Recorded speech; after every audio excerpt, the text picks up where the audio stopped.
Hello, everybody. Welcome to Popcast on the Rocks, episode 198. We're a podcast that talks about pop culture things that interest us. And sometimes there's whiskey. My name is John, and I'm joined as always by Andrea. How's it going? Good, good. Just glad to have made it here. Did all my things for the night and scooted in a little late, but mostly on time. Oh, no, we're good. Been a We busy day. made live within 15 minutes of showtime, so that's good, I think. But everybody pile in. You got a new place that you can pile in. We got Rumble here. So we're currently streaming right now to Twitch, X, YouTube, and Rumble. 4 places at once. You can be in any of the chats. Try to keep an eye out if you show up in there. And you can like, share, subscribe any of those places too. So, a little bit more house cleaning before we jump into stuff. I just want to say too, like if you notice any of these places, we got some more clips. I'm trying this new feature on Restream that uses AI to like select different clips and stuff and rates it on a score Okay. of 100 for virality, and or out of 10, whatever. And so it quickly will do it, and then you can adjust the title and all this sort of thing or whatever, and then share it to certain places. And I don't have a good like. I don't really remember what we're doing with Facebook. Not much presence there, but anyways, on YouTube, for sure, Okay. and X, I think. Those 2 places we've got clips that some of them are doing very Okay. well. So So what testing it you're out. basically yeah, what you're basically telling me is I have to go and see what's been going on and what clips you've clipped of me or AI has now clipped of me. Yes. Yes, Check them out exactly. and see what could go viral. What does AI think could go viral? Yeah, so I have a trial. It's just a free trial, but if anyone chooses to support us in any way, that's where, if like this works out and I do that, then again Okay. that money would go to that sort of thing because they won't give me the AI clips for free. So Not forever. Just long enough to get you a little like taste of it. yeah, little taste. So well, we're gonna find out what we're tasting tonight. We'll go over our beverages Excellent transition, sir. and see what else we've been sampling in terms of shows or books or whatever like that. But the main event, the main course, shall we say, is Fallout. Fallout Season 2. We're talking about the first half of the season, so it'll be the first Mhm. four episodes. If you're Yep. further than that, I apologize. If you're not as far, I apologize. We're just, that's where we kind of both could get to. So we'll cover Right, we're that trying to show. Goldilocks it, right? Just in the middle, just Yeah. right. Mhm. Mhm. Yeah. We can just stick with, food related metaphors and stuff all Right? night. Right? Um, I really set the table, when I started mhm. talking off about my dinner, so Yeah, really I've done this to exactly. us. It's perfect. So, anyways, look forward to it. Jump in, let us know your thoughts, anywhere you may be watching. Before all that other fun with Fallout, let's get into the drink holidays. Absolutely. I think the first is pretty much the most obvious. In 4 short days, it is going to be Super Bowl Sunday, and that is, pretty much every type of holiday here in the good old US of A. Um, it's honestly, it should be a holiday, and so should the Monday after it, because apparently I read a news source once that said that the Monday after the Super Bowl is like the number one vacation day and the number one day that people call in sick to work. So Okay, I interesting. it's the number one day to take some form of PTO, whether that be vacation, personal holidays, sick days, whatever have you at your work. But it's the number one day. So really, everybody Okay. should just like get on the train. We recognize that people are just tired and hungover, either or, both, and just make that Monday a holiday. So Okay. All right. Fair enough. Fair enough. just saying, just Where saying. is the Super Bowl playing this year? Where can you watch it this year? Do we know? The Super Bowl's on CBS. CBS. They're also Okay. going to I also believe they're going to stream it on Paramount Plus.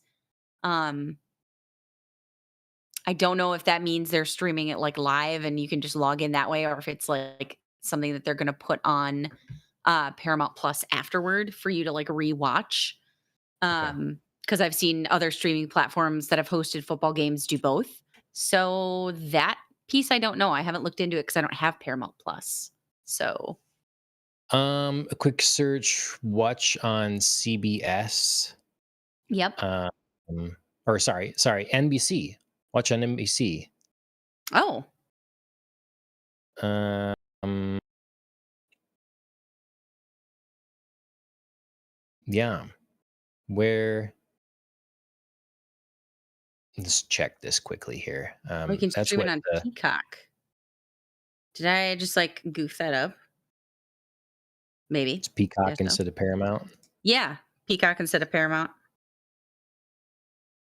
Yeah, brain work real good. Andrea say Well, I would think, things, make many searching good this, there'd points. be a nice, quick, simple answer, but everybody wants me to read an article, get Yes, the yeah. word count in before I can actually see a thing. The suggested thing up top here from Bing says NBC. So So I'm going Well, with, I yeah, I mean, guess. they would never take it off of broadcast, you know what I mean? But, Right. um, And then not Peacock, something like as you big as a say. Super Bowl, but yeah.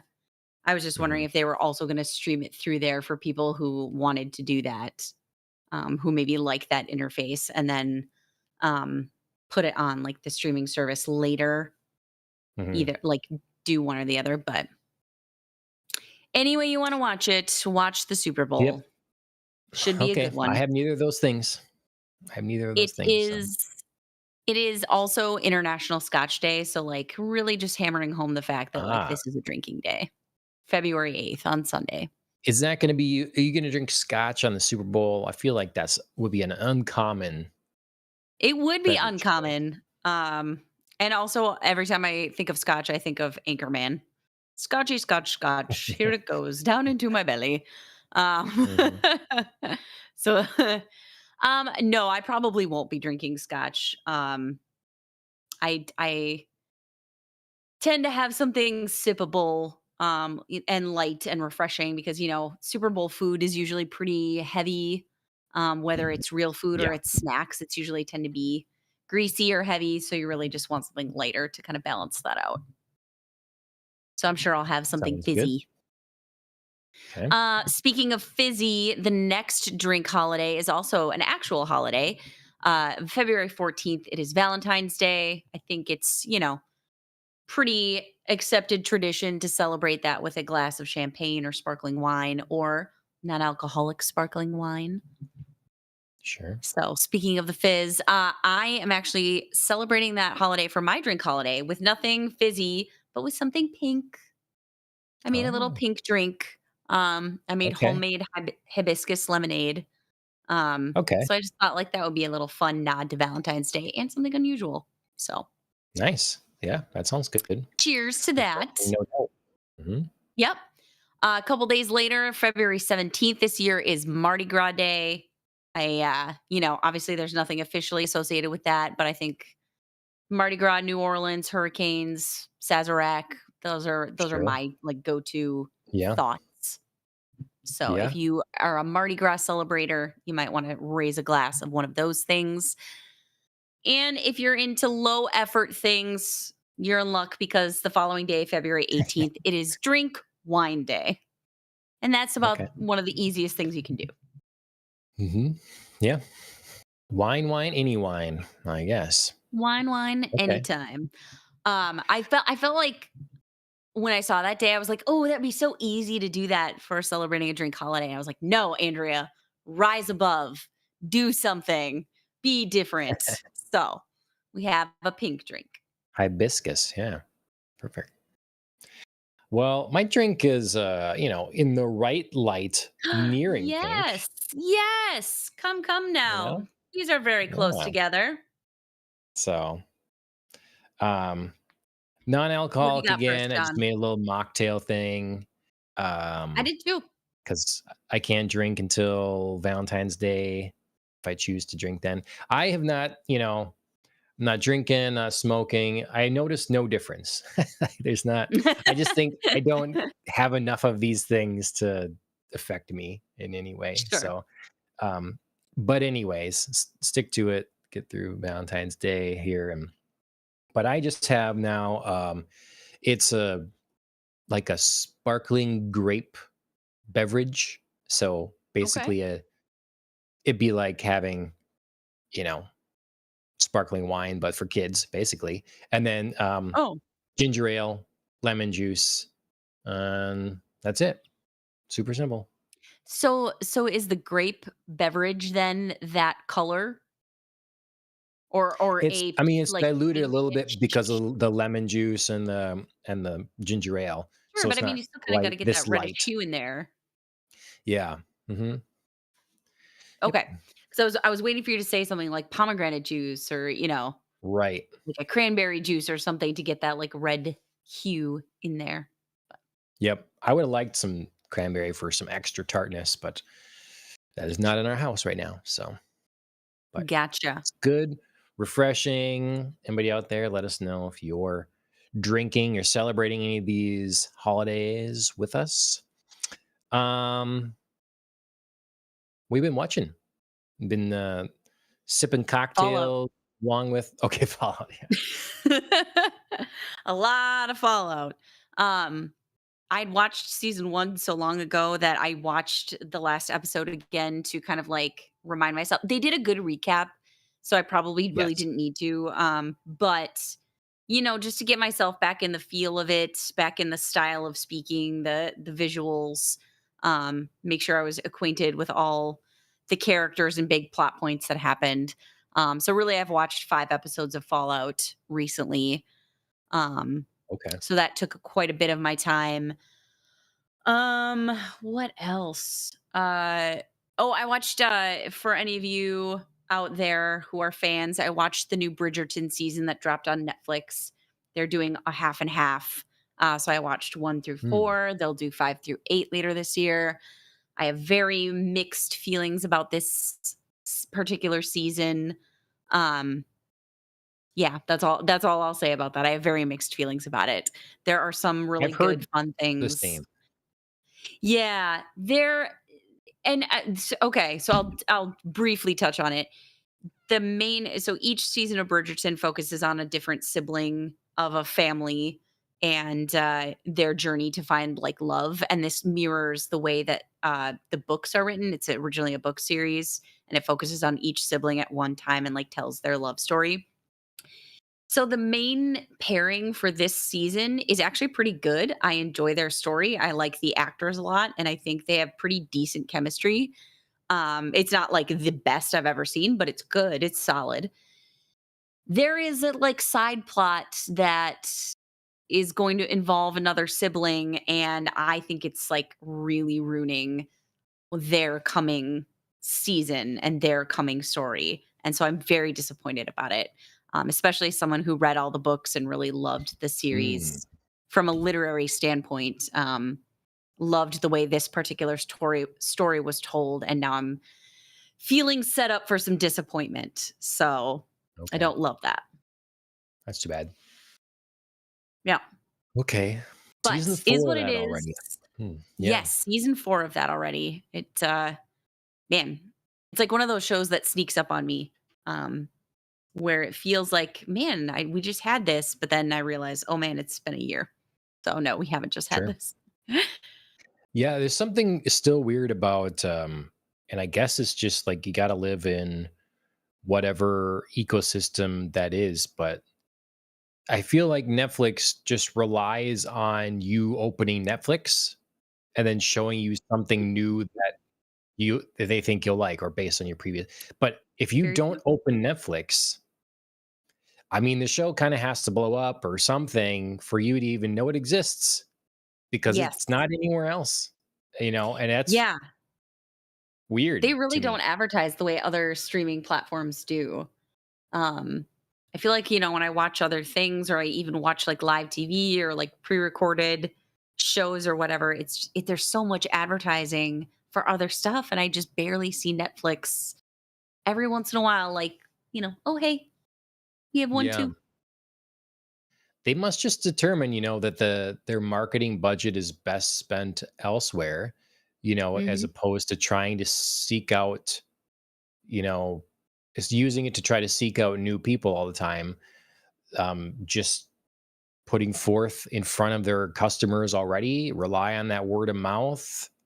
Merchandise shows up in stores for the big things, sometimes or whatever. But Yeah, I feel yeah, like Netflix is really their game is retention and what can we right. do with the customer base we've already built because they've been established the longest, and I don't feel like they have to worry about gaining new people as much as other streaming platforms do, so Yeah. they really just are like, "What can we do to get more money out of you but also keep you? And how do we get really creative about, getting you to pay those, like, little price hikes every once in a while, Mm, or, now that they've been cracking down on, I password mean, sharing. really continue to crack down on password sharing, like, how can we, offer you some sort of, like, enticement to stay or, like, we understand it's really hard to break off and get your own account, maybe we'll make you, like, a sub account where you have to pay something, but Mm. it's not as much. they've got all kinds of stuff. So, I wonder how many people have Netflix as their only streaming service. Like, I wonder if that's a fair percentage, that maybe I bet there's a bunch of boomers yet and stuff or whatever that mhm. they have satellite or cable television or something, and then they have one streaming service, and that's Yeah. Netflix, something Yeah, like and that. and I wonder how much that question would change if you said, "Do you have one streaming service?" or if you had one regular streaming service? Because I feel like it would be answer might be different depending on if people think, "Oh, I only have one ever," or if I only have one regular one and then I sign up and cancel a Oh, bunch. they jump You know what back I and mean? forth. Yeah. Right, Mhm. exactly, like, I have Netflix as my one steady always I have it, but sometimes I Yeah. sign up for Peacock and sometimes I sign up for Paramount and then I cancel. I Yeah. wonder if that answer would be different depending on how you Yeah, phrase that. I bet for sure Netflix is the number one. I mean, number one in a lot of ways, but number one guaranteed subscription Mhm, for millions and millions of people over anything mhm. else. So that one's Yeah, just a given. And then, yeah, we kind of play around with some other ones. mhm. So that's where you And want to yeah, that be as was a streaming service, the indispensable exactly, one that you exactly. don't even The think one we about. don't That one's cut. just happening. Yeah. Yep, yep. Mhm. Yeah, you don't just, like, sign up for a month and then quit it or, "Oh, I'll Yeah. sign up for this one show length and then, give it up." Um, which I wonder now is part of the reason why, sometimes they do shows as 1 week at a time releases again instead of bingeable Oh, things so that people have to sign totally. up for longer. You would think It so. I mean, it seems so obvious now that I say it out loud, but it just, like, didn't really fully formed, consciously crossed my mind until this moment Well, that, they like made their image with the binge watch. right, And a lot of people came to rely on that. So right, it's a change of identity that way. But and yeah, definitely still do it, it's just, like, it's yeah, just sort of solidifying in my mind that, like, not for the big things anymore, those are weekly things, and it makes sense. yep, Or they drop pieces, and then they make you wait, like, a month to get the other yeah. half, and it's like, And that's so you're not gonna you sign off and sign back on again because that's a hassle, so you just keep it. that's the thing, signing up and then, subscribing and unsubscribing, unless you're allowed to do it through something like Apple or Amazon, it's a Mhm. pain in the butt Yep, often, you know. yep. Not only do you have to try, I was trying to change my Disney subscription the other day because I don't need ESPN anymore Sure. because UFC is on Paramount now. And so I'm trying to go and adjust it. And like, okay, it's not on this. I don't see it on the app. Like, where do I go? I end up like searching for where do I, do a Google search of where I Mhm. can change Yep. this and then And figure it I'm not out. laughing at you because I would be in the exact same boat. I'm just laughing at, like, the absurdity because they of course they Yeah. do this. Of course they make it difficult for you to be like, Yep. "Where do I go? How do I get there?" You Yeah. know? My dad was trying to check one of his TVs the other day for, like, its compatibility with a couple of different streaming apps, and oh my god, we Mm. must have been through, like, 60 screens before we found the right place to even find out if he could get it. And I was just Okay. like, "Oh my god, this is so silly." And I'm sure, like, it works the other way too. You have to go through these, like, 60 screens if you would ever wanna, like, sign off of it or, like, cancel it, you know what I mean? It's just Yeah. like, "Oh my Right. god, so complicated." But Yeah. That's an interesting thing. We have multiple devices we can choose to stream from, but it seems like so many people use apps from their TV mhm, directly. And historically, I hate that. I never do that. Like I always use a gaming console or Apple TV or something. A lot of people use a Fire Stick or whatever the case may yeah, be.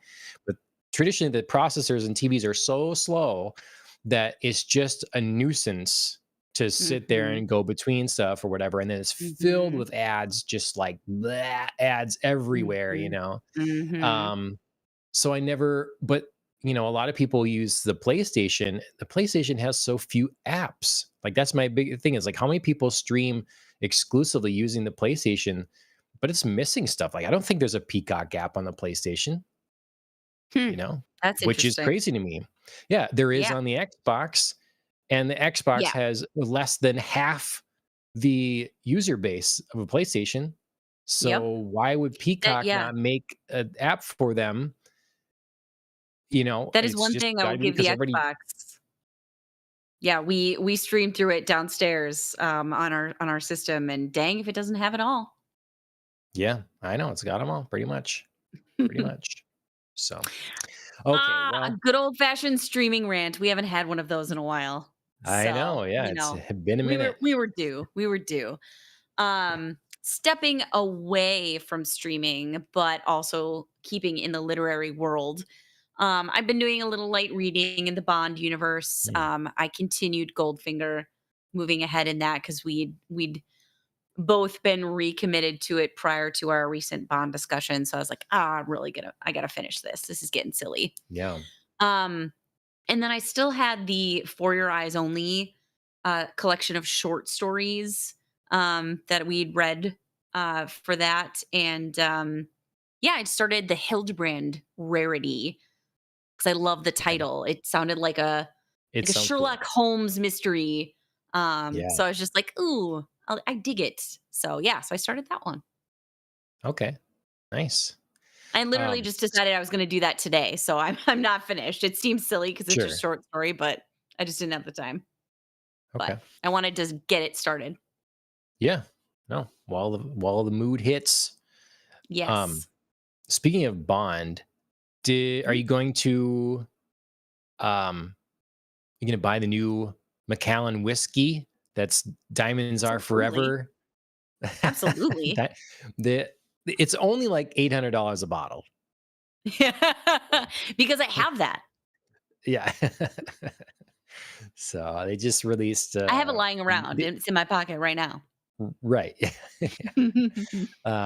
They just they've been doing this line of different Bond Mhm. scotches and stuff or whatever. And you know, for the anniversary or something, now there's a Diamonds Are Forever one. And I just really don't like that movie. So um Yeah, not my fortunately that favorite. doesn't tempt me. Doesn't tempt me. But bum. Okay, well that's good. I need to get on reading Goldfinger again yet too. Mhm. I did Mhm. do a little reading, pretty light, really in terms of um I don't know, light words even, because I'm reading the Fantastic Four comic books from the beginning. Mm. Right. So you know, the movie really got me into again, I was just shocked how much I like that movie. So I've been delving into more Fantastic Four stuff and started from the beginning. I read the first 16 issues so far. It really introduced quite a bit of stuff in there. That characters and stuff that stick around, Namor, Doctor Doom, that kind of thing. So Mhm. it's been fun. Like it's just tough at first, but now it's been fun. Knowing what I'm into. It's just, you know, it was a different time. There were simpler stories in a lot of ways, and definitely has all those trademarks of manga and stuff that I don't like, of the over explaining and the ridiculous Mm. dialogue and stuff, just to get the point across to kids that are supposed to be reading it. So, Sure. um, but still been having a fun time, blast from the past. But then a more recent Fantastic Four comic book that I picked up that I'm quite excited about is this guy. Ooh, that is a cool cover. Yes. So this is Fantastic Four Full Circle by Alex Ross. So if anyone Uh-huh. is aware of Alex Ross, which they should be if you like comic books or art, um, he is considered, you know, one of the masters. He has a distinct style. He paints all his stuff. This is Yeah. his I'll show. Um, I'll show a little bit of the inside too, or whatever. But Sure. I hadn't heard of this, you know. I always find that interesting. I look up like the must read stories from any sort of run of anything, and then they miss out on stuff. So, anyways, this is a gorgeous book, It's a, one shot collected story. And Mhm. it's just, I love Alex Ross's perspective on superheroes, like his idea that they're the modern mythology. And so all of them, he always draws them sort of, yeah, as a Greek god, but not like, he has like good proportionality, realistic Mhm. proportionality. And then their suits are got to be skin tight because it's just like he doesn't put his people in armor and stuff like that. Um, Sure. so it's I was very happy with the story. It harkens back to like a classic kind of space adventure thing that the Fantastic Four would do, and then they try to give you a Ooh, little good bit running of gag. some deeper thoughts just at the end. But Sure. yeah, I highly recommend. See if there's another. There's so many good pages. I won't show them all, but Yeah, I like this color uh, scheme here. yeah, Lots of there's like lots of this like. neon green. Mm-hmm. Let's see if there's like. Yeah, And I this one's like really cool. I mean, you've shown several perspectives with like all four of them, but they're lined up in like kind of hero face off, but in different way. They're presented in different ways, like Mm, on the page, like all together, hmm. side by side panels, like, tilted Hmm. angles and stuff like that. So I like that. Just definitely playing with your Yeah, perspective. yeah. It's you know, it flows nice. It reads well. The colors are great.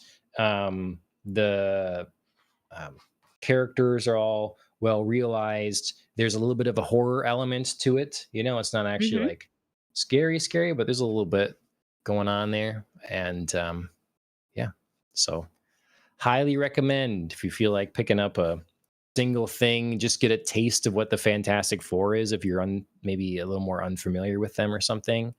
That can be always a hard thing to do, to recommend people for American comics. Like, what should I read if I want to just read something and not be Yeah. plopped in the middle of anywhere? So, um, and then one more thing I'll bring up um, that is related because I'm thinking about doing this if I can manage to wait long enough. I bought a box of trading cards Love that, it. yeah. So it, it's a Marvel box set for like Mhm. 2025. She Sure. features on here like Mr. Fantastic, Galactus on the one side, and some Yeah. people from the Thunderbolts on another. So There's um something going on with Mr. Fantastic's face. there's a tops text on it. This just says, Oh, okay.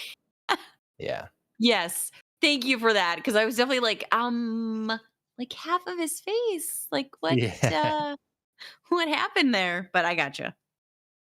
So I've got a couple of these boxes, one more's coming, and I'm like, a bunch of these cards I might not care about at all. I'm buying this to Mhm. get Fantastic Four cards, but they don't make those Sure.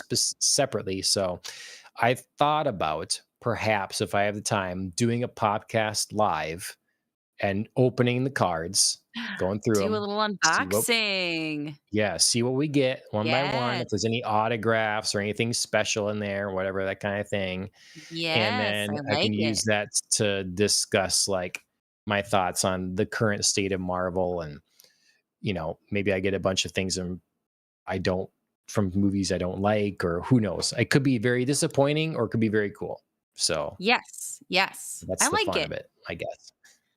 Yes. Well, that's the excitement of going live. Little Forrest Gump over there. You never know what you're going to get. Yep. That's right. So if you're interested in that, anyone, let me know. Um, okay. We should talk about the main event, main topic here, Fallout Indeed. season 2, episodes 1 through 4, the first half of Mhm. that season. Andrea, you said you watched the first season quite a while ago. I did. I did as well. You were good and responsible. Went back and checked to look at the last episode. I just plowed forward. Um, but watching this Well, I always mean, I do wanna say before we start that there could be, some level on my part of, I gotta remember things because I haven't played any of the Fallout video games. Have sure. you played? I don't remember if you said Only or not. yeah, only a little bit. So Okay. I feel like I have quite a bit of familiarity because Ashley has played a lot of Fallout. And there was Right. definitely a time in Yes. our life when like we would watch each other play a lot of games and stuff like that. And Yes. so I've Ah, seen a pre-kids. lot of yeah, yeah, not as much now, unless it's Mhm. something that's super cute that maybe they'll pay attention to, for a little bit. Mhm. Yeah. Um, but yeah, so I've seen a lot of Fallout that way, and then I played a little bit of Fallout 76, which Okay, I actually sure. really like, and I would totally get back into or whatever. I tried getting into Fallout 4, just wasn't in it. I just didn't have the patience for it at the time. So, Sure. but watching this show always makes me want to jump back into some Fallout game because it's I could so totally see that. the game. So Yeah. Yeah, like with Last of Us, I'd never played Fallout, before I decided to watch the show and, kinda just, like, jumped in, heard it was really good. Another of our friends had watched it and it really had rave reviews. I can't remember if it was Tony or Mike. Um, but both of yeah, them, so yeah, just both of them? Okay. So, yeah, so I just was like, yeah, I did the same with Last of Us and it worked out well, so I'll roll the dice again, and I liked this as well, so um, just kept going. But yeah, I wanted to watch the final episode of the first season because I just have so much less familiarity with the world. I really wanted to get myself back in the mindset, back with the characters before jumping into the new season. nice. Yeah, so I mean, there really is a lot to remember. There's a lot Yeah. of stuff that's going on in here. There's a lot of, the promotions are always showing you Maximus, Lucy, and the Ghoul. Mhm. But they always forget about Lucy's brother too. Like that's another Norm, plot. yeah. Yeah, that's a whole another thing that's still there. And I think the show does a good job of weaving these things together. And then also the past, Mhm. showing the ghouls past, and then we still have villains to contend with too. So um there's a lot going on in the show, and I definitely didn't remember like the ins and outs of it.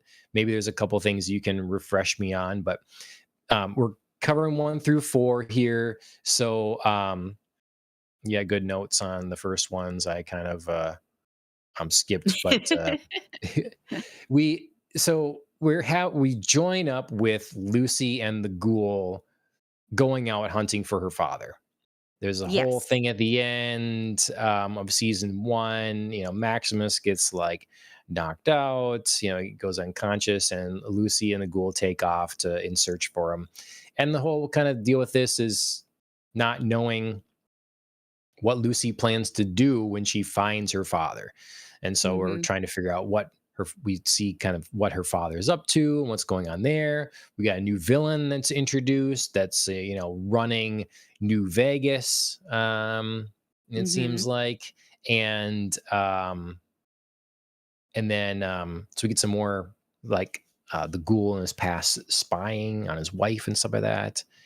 And then we Yes. have Maximus that's just kind of adrift. He doesn't know. He was Yeah. like into Lucy, and maybe something was gonna be a thing there. They found like she kind of gave him hope that, oh hey, there's good people out there. It doesn't have to be Yeah. this way that I've been familiar with now for a while. But we get his past a little bit, see where he's come from, and now see the chaos that is about to ensue amongst his adoptive family here, the Brotherhood of Mhm. Steel. So Yes. that's kind of our little encapsulation of what's It's a happening good here so summation. far. All right. Um, Good. yes. Yeah, good summation.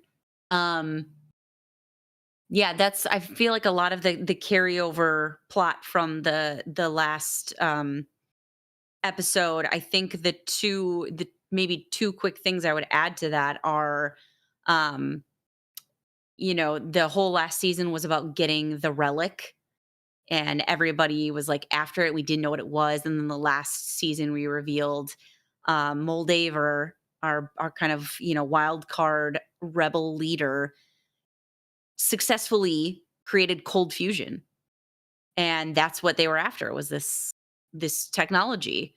And Maximus took it for the Brotherhood. They have it now. So there was clearly going to be continuing fights over that resource, both we see within the Brotherhood and without. And then the other, I think, key piece is, like you said, there was maybe something between Lucy and Maximus last season. Um, and he basically went back to the Brotherhood and ignited them to go get this relic. And he was doing it for her because he was going to go rescue her. And then they got there and he got knocked out by her dad and then just sort of like gave up. So I really, I found that really hard this season, that he was so just like, whatever, when he doesn't even know. Mm.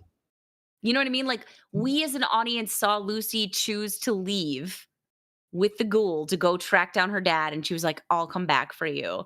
He was still stone cold unconscious at that point, but he somehow decided that waking up to her not being there was her choice, which it is, but he doesn't know that. So I started off the season a little mad at his like meh, nothing matters attitude, and Sure. just it's like go along to get along. The brotherhood is where it belongs. Shouldn't have stepped outside of anything. When Is last season he felt all like rebel wild card for love. right.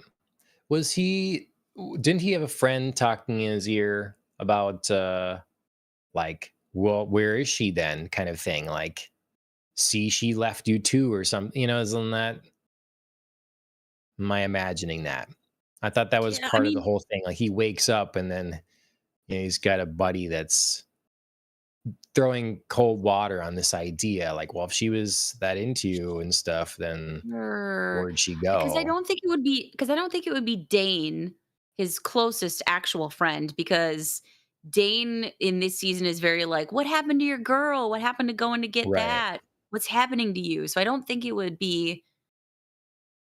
Did Moldaver, before she like died, say something about she'll leave you too? Because she Mm, Do you know what I mean? Like, I did don't she know. make a like Yeah, a wrong maybe. comment that got interpreted? I don't remember that dialogue as she was dying super well, other than her like holding Lucy's mom's hand and being like, "We did it." Um, yeah. So that, I mean, that's Okay. certainly Yeah, maybe possible. not. Just Yeah. like either way it goes, I just felt like Maximus was Yeah. very like easily persuaded. Whereas, like I said, last season he was definitely like going to get the girl, riding in, knight on a white Yeah. horse or a silver vertibird, and I'm gonna get it, gonna Yeah, rescue. I think they needed to maybe have a thing where they show the difficulty of him leaving the Brotherhood of Steel. Like show him Mhm. this organization that just doesn't let that happen, Right. So if he's trying to get away and they just like are gonna pull him back and it's like, well, either die or do, be our bitch again, But he's like kind of, Yeah. all of a sudden hailed as a hero, you know? Yeah. So that changes things too all of a sudden. He's, like he's looking for a place to belong and then everybody says he's a great hero and stuff and, chanting his name. So, I Yeah, guess I that's feel like I was missing a bridge. I was missing a transition. Either he wants to run away and the brotherhood keeps pulling him back and being like, "No, you're our hero, like come back here," or, "We'll kill you or we'll kill your friend." And so it needs to be that sort of situation. Or I wanted to maybe see him a little bit more seduced by the "I'm a hero now," because Dane proclaims it. He's killed Moldaver and everybody gets excited. And he's sort of like, "Oh, no, no, no. Like, it's a mistake. I didn't really do it." It's not the strongest of protests, but he does initially kind of back away from that a little bit. And he doesn't seem ready to like fully embrace Maximus, the right. hero. So I Yeah. felt like I needed a little bit more explanation for his transition because this season, like you said, he's very adrift. He's feeling Mhm. aimless, less passionate, very, very bleh as a character. Yeah. Um, and he's had a few good moments, but really just nothing exciting for me this season. Okay, that's just see, season 1, I had a real problem with Maximus because he just seemed kind of dull. He's like a little bumbly and not Mhm. didn't seem like he fit in really there. And then, we see the world he's a part of and he's ready to stab people in the back and whatever. And he's cowardly and all that sort of thing. But he sort of has he has a trajectory, and he Yeah. has an arc and he starts like, yeah, again, Lucy kind of turns him around. It starts that process. And like, then he's starting to like make sacrifices and do dangerous things. And then in this season, you know, I guess I didn't think of it at the beginning, but we get his a little bit of his backstory, which adds a real Yes. emotional Oh elements god, to that like. was heartbreaking. Oof. Mhm. And so that made me empathize with him a lot more. And Mhm. and and then he has a really cool scene where, they're trying to welcome in the high priest guy is like, "Oh, you're so great, you're my son," all this sort of thing. And then he goes and he very impressively kills this guy that is much larger and stronger than he is. Mhm. And I'm just like, I start to be in the process of empathizing with him more, liking him more, and then he still turns out to be so naive and malleable, Mhm. and Mhm. that's where I'm just Yes. like, can this change it? Because be your Backbone. own. Yes, you know, I Yeah. I don't know. I mean, I don't know that the whole thing like, oh, you never be mad that you like chose to not take a life was kind of the line to him at this last episode. It's like, I don't know. I don't I know. don't think Like, I don't agree. Especially Quintus, like, he can go, man. yeah. He's lame. I mean, you got Um, to be able to see this, and like he's killed if it's for the right reasons. The other guy was gonna, who's just showed up as a guest role all of a sudden out of nowhere, coming from the East yes, Coast, and he's gonna kill these kids, and so he stops him. That's the yes, right time. yes, So yeah. If you'll read my notes on that scene, I was like, "Oh, no, they're about to go Anakin on these younglings. Don't let him yes. do it." Hmm.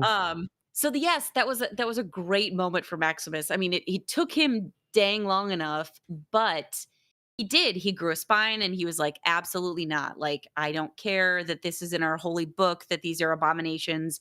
These are kids. I can't Yep. do this and I won't let you. Um, but then, with all of that, he still like backs down. He doesn't even end up killing Quintus, even though he explains to him, he's like, here was my choice. Here's my litmus test. Are you also going to say these are children? I can make an exception, or are you sticking to the book? And I think we all could have guessed, Yep. Quintus would have stuck to it.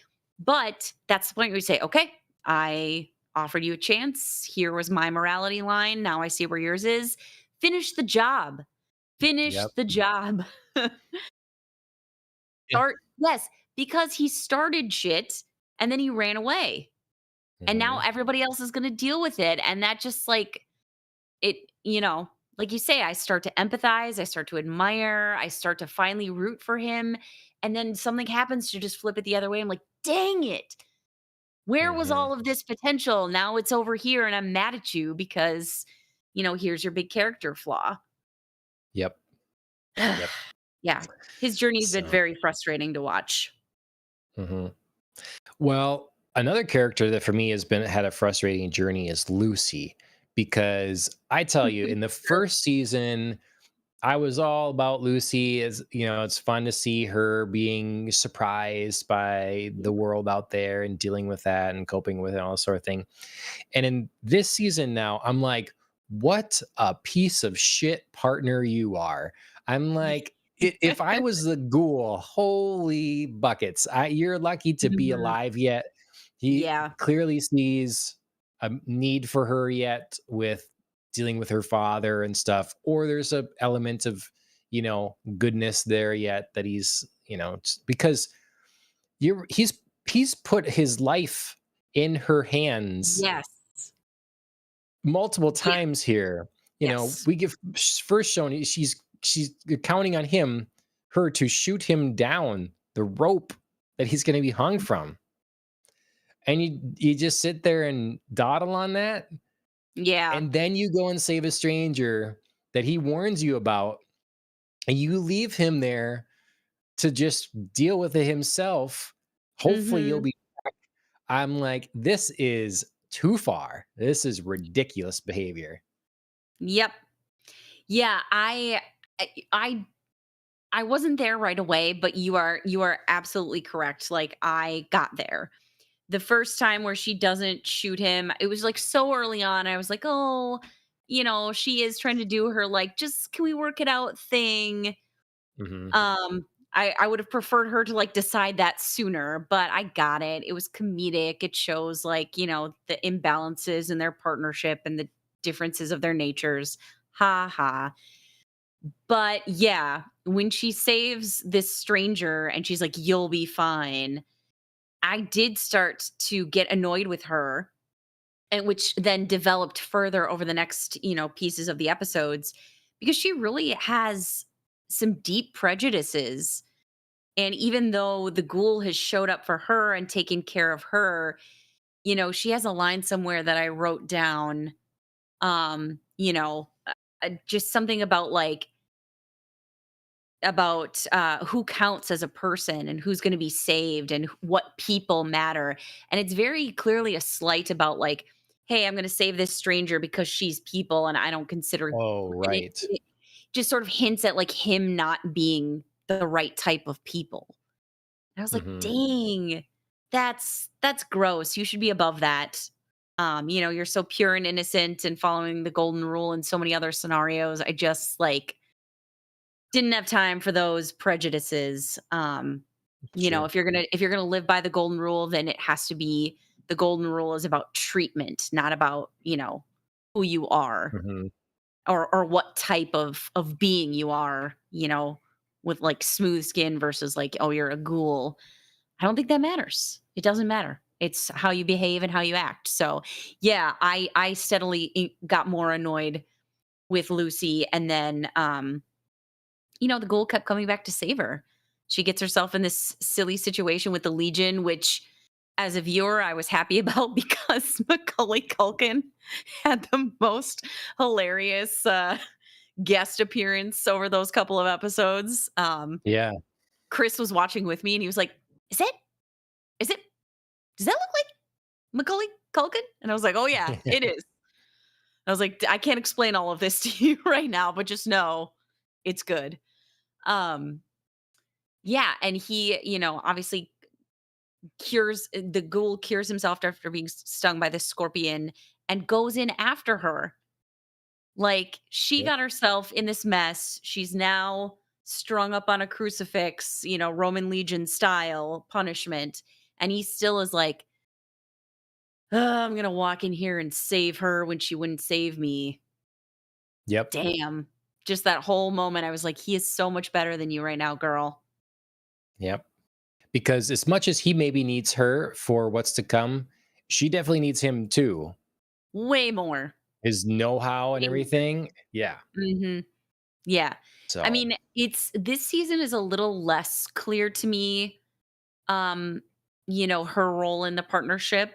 I felt like the first season they spell it out at different points, like why she is super valuable to him.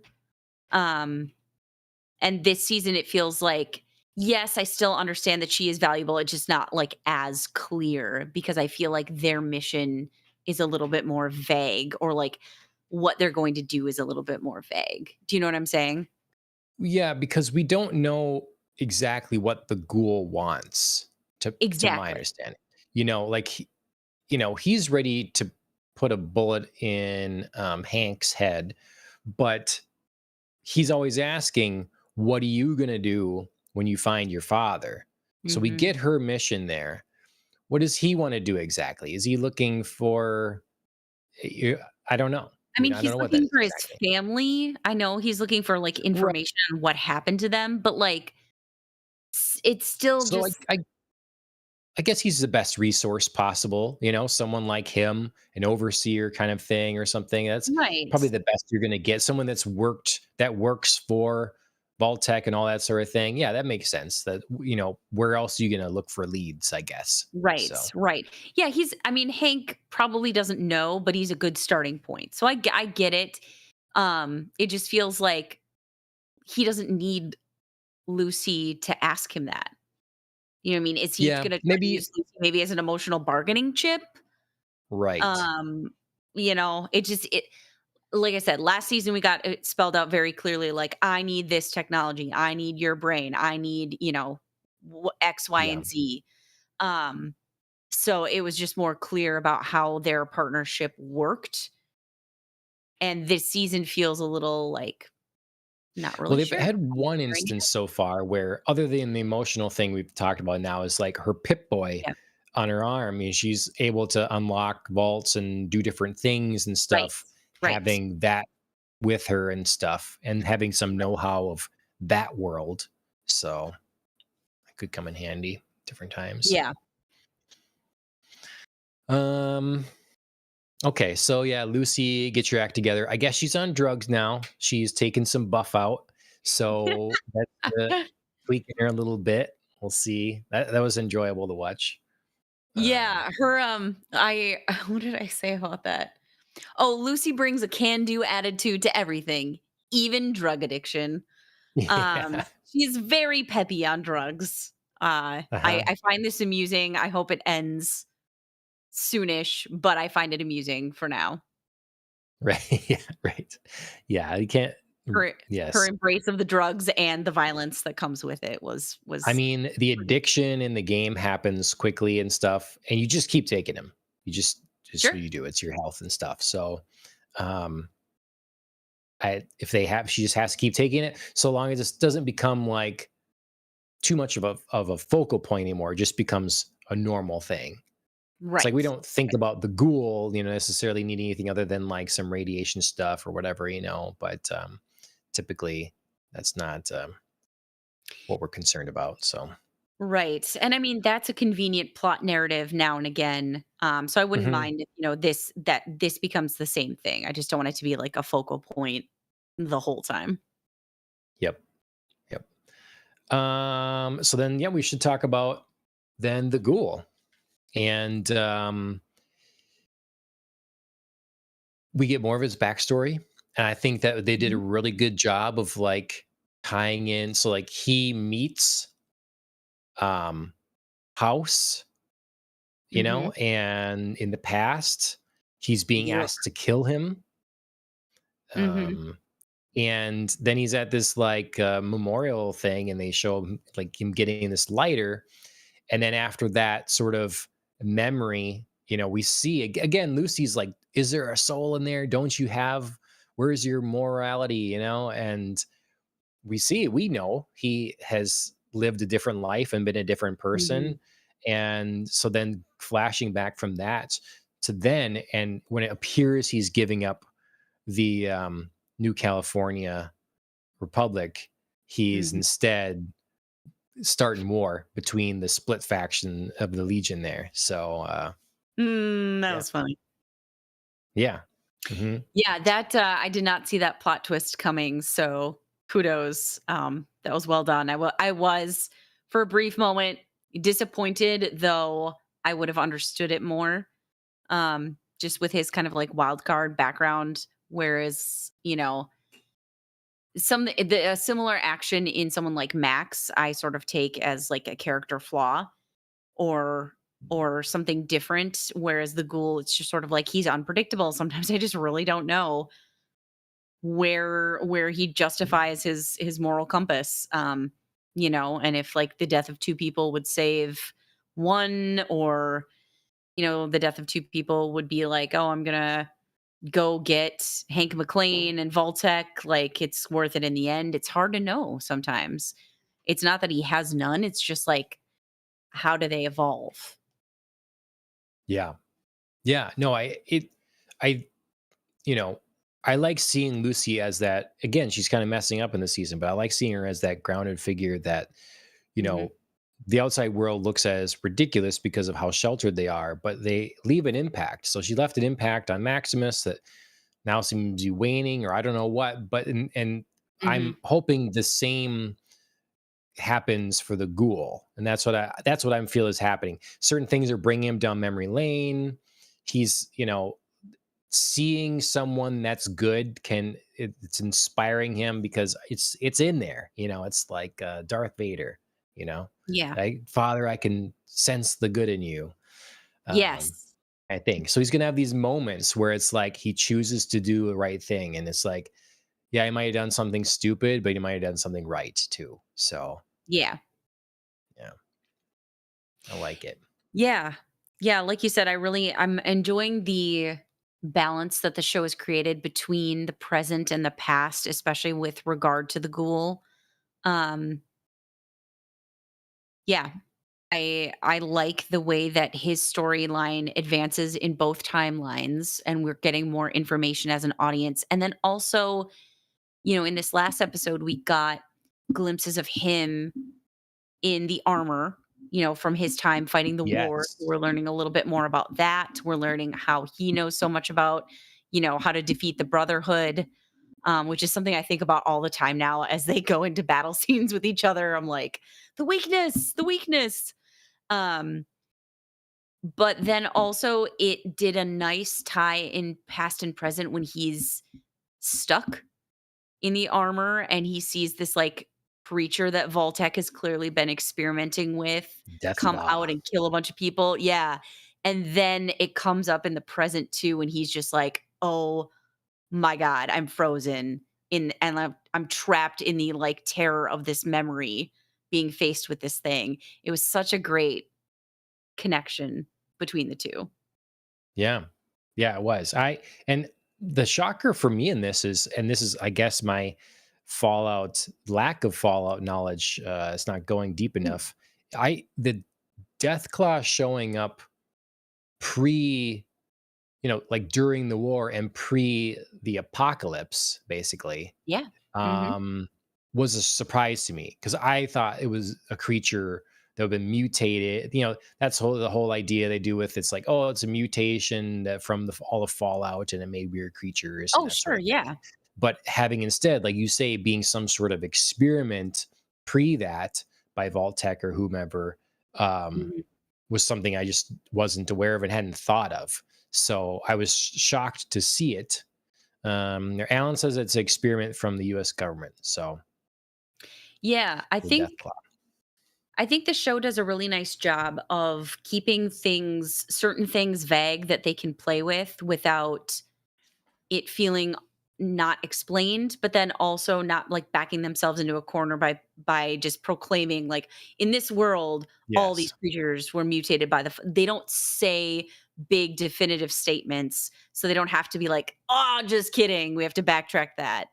Um and they do a lot of like hinting at Voltec operations and they say a lot of like, "Oh, these experiments, we're continuing the experiments. These are the new experiments." So they give you a lot of play, as an audience to kind of like imagine what has Voltec been doing. Sure, this seems like it could fit into, their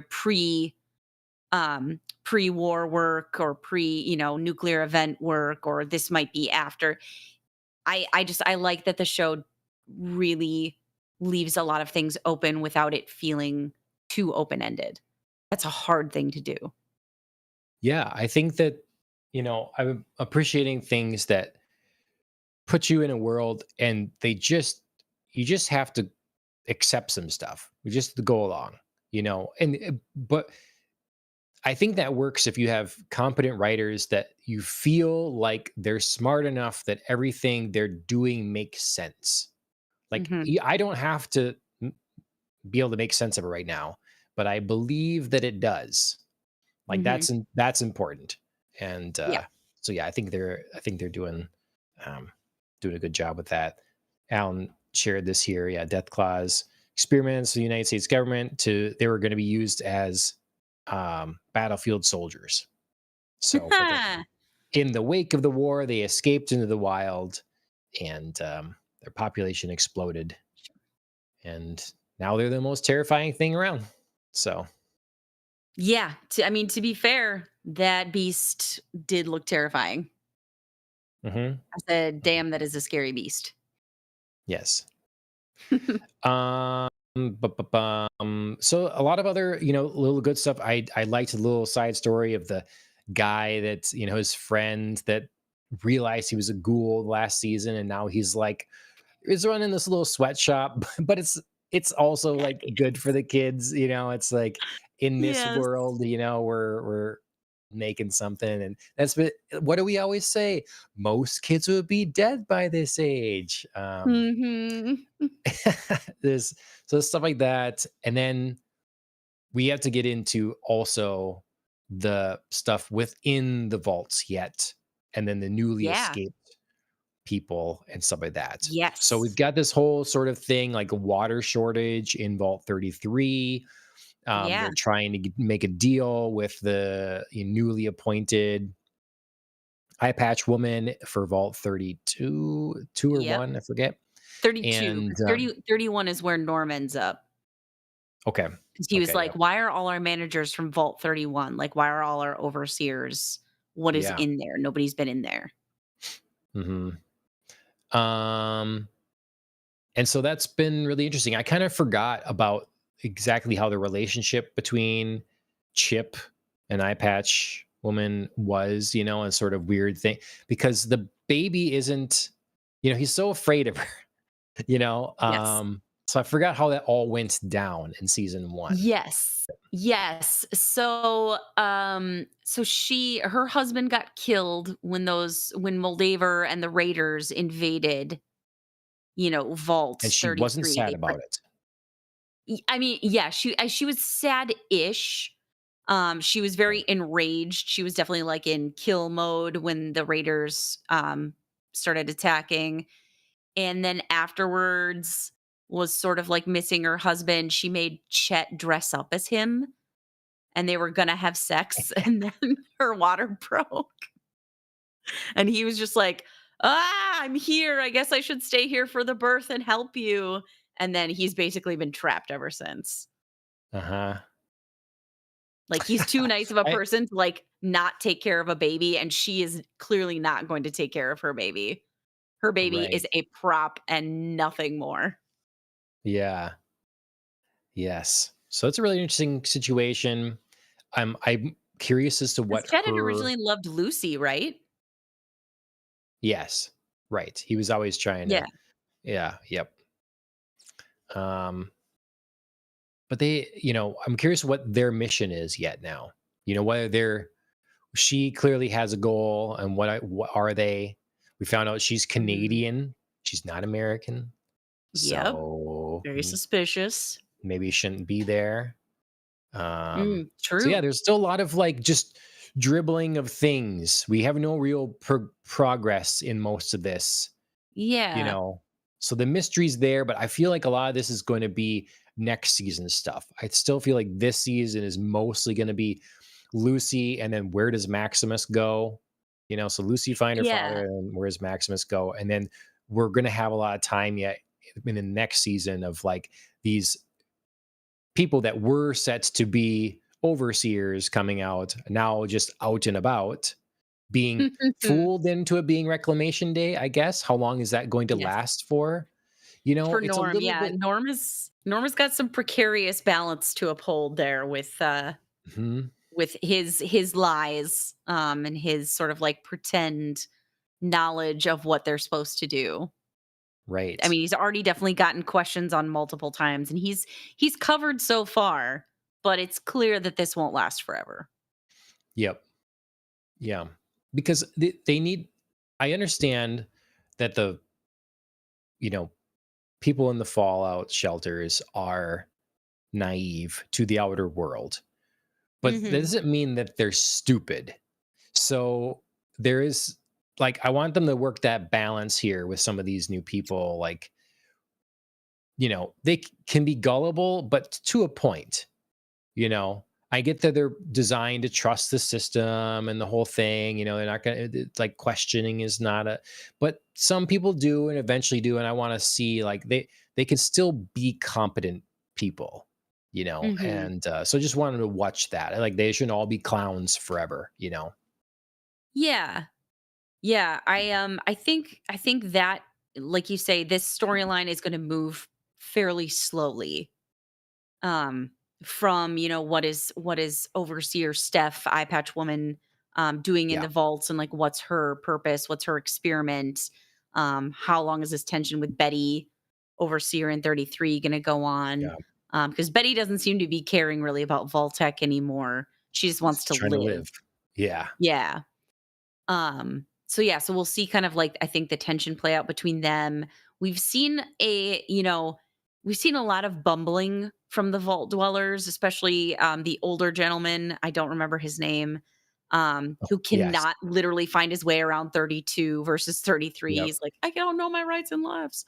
Um, and then Woody is also, one of the guys who ran for overseer and lost. He also has like the similar troubles, but then he goes and spies on the meeting between Steph and Betty and reports it to Steph, which is ridiculous. But he does at the end start to question. He's like, it's really weird that I'm reporting it to you. What are you going to do about, you know, giving I'm gonna yourself escalate it. consequences? Yeah. So he does start to get like, maybe you do have a hint of like, man, I should really have some self-awareness of the absurdity of the situation and start to think independently about it.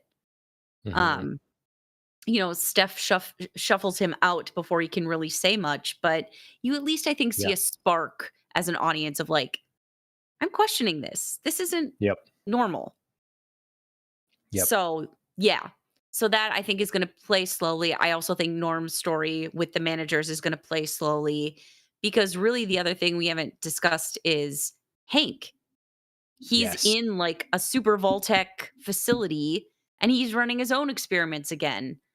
Yep. He's doing a little like funny day-to-day routine by himself. One is the loneliest number.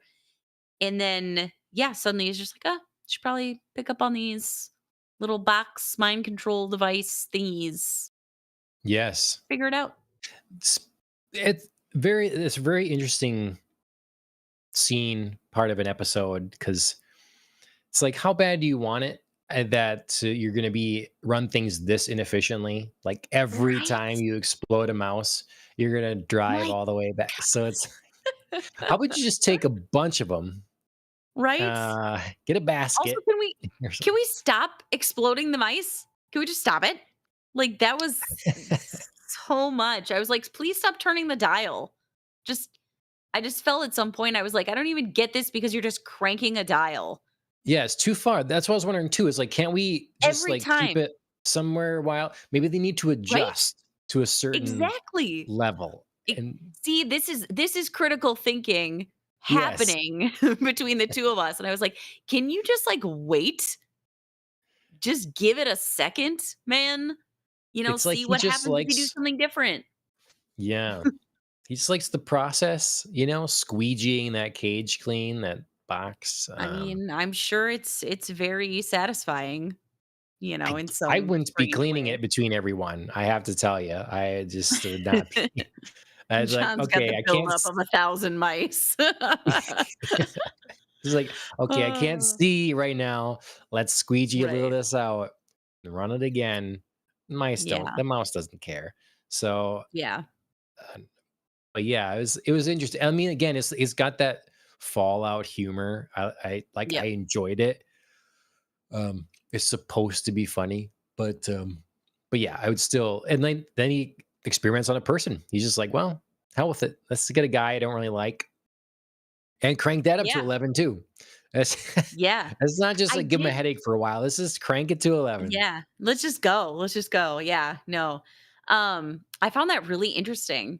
Hank's own, I mean, given what we watched him do in a Yeah. flashback early in the season where he we got this whole heart-wrenching sequence at Shady Sands where, we have a young couple who discovers clean water and they're gonna, be able to set up the community with all of this water, this great resource. We're gonna have schools, we're gonna have a better life. Maybe we can have more kids. You see them with their kid, and then you see, the arrival of a nuclear explosive device and this heart-wrenching goodbye from the parents. Oh my god, I can't even like really think I about know. it too hard because it got me. It got me It's so hard. anything with And we kids, I watch. tell you, it just like Oh really god, it's the worst. It's the worst. And seriously though, kudos to the actors because they did amazing work. And I would think that even if I wasn't like feeling the feels as a parent. Um, but we have all of that, and then we see Hank, you know, washing his face and setting down his Pit Boy Yep, and reading Lucy a little story and being so, bouncy and chipper after destroying a community. yep, And then we have this Hank who explodes mice indiscriminately and picks out his version of a bad guy yeah, to experiment on. He's like, "Oh, I see you bought safety for yourself and you didn't for the rest of your family because of the money. yeah. Hmm. I, a mass murderer, am going to judge you." Yeah. Yeah. Like, Yep, oh if only man, he it was knew, so yeah. absurd. It was so Yep, absurd. But also, of course, Hank, to keep himself going, has to believe he has like a moral code and right. lines that, shouldn't be crossed. And here apparently is one of them. Yep, right. One more thing on that too, the parents and kids scene there, Ugh. it just Ugh. makes me so that makes Maximus so much more tragic because the line is like, "It's okay, we raised him right," Mm, you know? I know. I was thinking And that too. and then it flashes for us like, "What are you doing with here?" Like, your parents would be so upset with you right now. Yes, So, yes. Yep. Yeah, I had the exact same thought. So kudos for living in the mhm. same mind. Yeah, That's that why I'm was rooting really for him, hard. though. It, like, Yeah, really makes me root for him. yeah, it does. That's the trouble with Maximus. Like, just when you think like I don't really like you, there's something that he does to pull you in, or we see his backstory and that pulls you in. Um, it did Watching that scene of Shady Sands, though, it did also, I think, hit a little bit harder home the complexity of his potential relationship with Lucy because her dad, of course, did do Mm, that and is sure, responsible for the biggest yes. trauma of his life.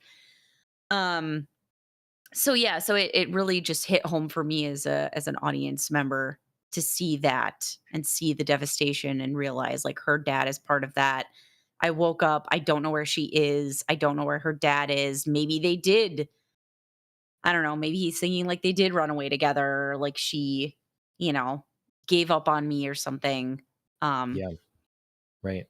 it does add a dimension of distrust to their relationship and hurt, obviously. Mhm. Yep. But still, Maximus, you don't know. Go find the answers. Learn for Yep. yourself. Yep. Absolutely. Well, he's gotta go somewhere now, so Yeah, yeah. He and Thaddeus are on the run. he'll I stumble did across New Vegas. I did enjoy Thaddeus in the suits. That was really funny. I'm having a He panic attack, I think. What's that? What is that? I enjoyed his like first attempts to be that guy.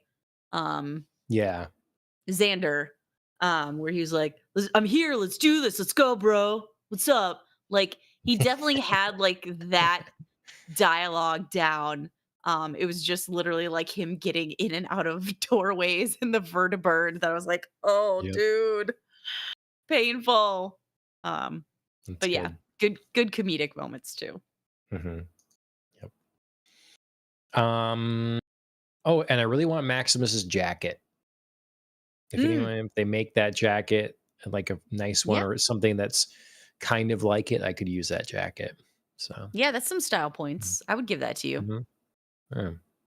You don't want one of the, Um, Roman legion outfits? less, yeah. Or maybe the Um, con jackets or the Elvis dudes? You don't want a wig? no, Little bouffant? no. I love the little, I love Pompadour? all the mistakes from translation or whatever that the Legion has, you Oh, know? It's like, I think Caesar. it's Caesar. Yeah. That was one of the best things, yeah. She's like, Kaiser's German." He's like, "No, it is Kaiser." So that was Enjoyable. good. Mhm. So overall, these 4 episodes here, the first half of season 2, overall, thumbs up, thumbs down? Yeah, thumbs up. I think I have a little bit more minor complaints in season 2 that I had in season 1. Okay, Um, but definitely nothing that, nothing that's totally ruining any of the vibes for me or any part of the show. I just am looking forward to the second half and hoping maybe some of my small complaints would be resolved, with some character growth, with some story explanation, with, just small tweaks here and there. sure. Okay. How about you? Very Thumbs up, good. thumbs Yeah. down? Yeah, thumbs up. I'm enjoying every episode. Every episode has been solid, and again, season 1 got shockingly philosophical, and I Mhm. didn't expect that, and it was really good. So I'd be interested if we had some more of that. Like, I'm still interested in more of like the ghoul's wife and how she got to Yes. Oh. there, and what what he decides to do that led to everything in the past. So Mhm. like, I'm very intrigued um by that story. And yeah, I Mhm. don't know, there's a lot of questions, but it's kind of right. We got our main stuff that we're following, and then there's enough extra loose threads to Yeah. keep us knowing we're going to have to come back for a long time here yet. So Right, yeah, right. Yeah. Good loose threads to keep picking at, but yep, in and unraveling little by little. yep. Very good. All right. Well, that's Fallout season 2, episodes 1 through 4. If you are watching the show, let us know if you agree, if you've played the game, if it's the s- sufficiently like the games. I think that from what I've seen, most people are pretty satisfied. Fans, like, it's one of those things Good, that's I'm like, glad. it's like sometimes I think it's impossible to make fans happy or whatever, but I know I don't hear a lot of complaints, I guess, about the show in Mhm. terms of that. So I think that's That's great. good. And Yeah. yeah, Makes me wanna go pick up one of the games. I did read through, the evolution of some of the Fallout games just to kind of familiarize myself, and they seem fun. Like, I would enjoy them. yeah. Little bit of Well, Borderlands feel at times. yeah, sure, sure. Certainly in that environment, I think Yeah. I hope this summer there's rumors of a kind of remake of some sort of like Fallout 3 or Fallout New Vegas. Don't know if that's going to come to pass, but that would be cool and good place to Yeah. start, I think, if that happens. So, yeah. But okay, that's Popcast on the Rocks. Thank you, everybody, for joining us. Make sure you like, share, subscribe in all the applicable places. Again, we're live now on YouTube, Twitch, Rumble, and X. So anywhere you want to find us, you can. We're also on podcast directories like Apple Podcasts and Spotify. Um, we're monetized on Rumble, so you can always like tip us there and all that sort of thing, whatever you'd like to do. Um, Killing the Flower, they wrote a theme song. Check them out on music streaming services. Track Mouse 34, that's Mike. He's on Instagram and YouTube. He does racing content. Peter J. Gilbertson, you should check his books out on Amazon.com. Mhm. And let's see if there's one other thing I was going to mention, I thought, but I'm blanking on it now. Oh, yeah. Next week should be another Ohio anime. That's our anime Yeah. podcast, anime show. We'll have, you can find just on Podcast on the Rocks on a podcast directory, both shows. both shows will come to you through Podcast on the Rocks, both this show and Ohio Anime. If you're only interested in anime or you want to keep that separate or something like that, you can go to our Ohio Anime YouTube page, and that will only be the Ohio Anime shows and clips and that sort of thing. Mhm. So we should be continuing again, I believe, with Jujutsu Kaisen and Hell's Paradise, most likely, keeping those going. Being we're waiting on Freerin for English stuff. Yeah, the first episode in English premieres or it comes out this Friday, and then they're gonna have 2 and 3 the next Friday. Okay. That's my So understanding. m- maybe, this next one is Jujutsu Kaisen and Hell's Paradise. And then after that, we do a Tojima or a little catch up on Free Rent or something like that. We'll see. Well, those are the kind of series we're eyeing and That's the stuff. plan. So if you're interested in those, make sure you're following along. And Mhm. if you want to see card unboxing, let me know that as well. Otherwise, maybe I I'll just vote for open that. it tonight. You vote for that? Okay. All I right. vote for that. I would watch that. Okay. All right. Well, you can. I mean, if you're free, you can jump on if you're around, and then just we'll just talk Marvel stuff. So, Sounds good. okay, everybody. Thank you for showing up, being part of our show, and Andrea, thanks for joining me as always. See you right next time. Of course. Cheers, everybody.